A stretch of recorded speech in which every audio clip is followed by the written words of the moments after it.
Сынып жетекшілер мында кіресіздер, журнал дегенді басасыз.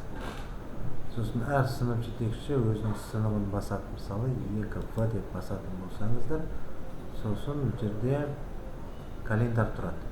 Пәндерді ашпайсыздар ма, календардың ішінен бүгін мысалы 1-і ма, 2-сі ма, 2-сін басасыз. Осы күнді белгілейсіз. Мысалы, мынау бала жоқ, ол мына сабақта да болған жоқ, мына сабақта да болған жоқ деп осылай белгілеп шығасыз.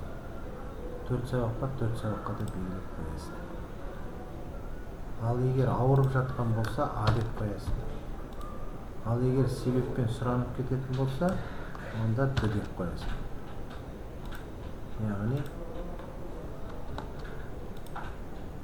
Д, яғни сұранып кетсе, немесе бір жарысқа кетсе, онда Д деп қоясыз. Үлкен әріппен көк түске боялады. Осыны қойып шығыңыздар, сынып жетекшілер, енді сіздер қоятын боласыздар. Пән мұғалімдері қоймайды. Барлық бастауыш болсын, жоғары сыныптың сынып жетекшілері қойып шығыңыздар.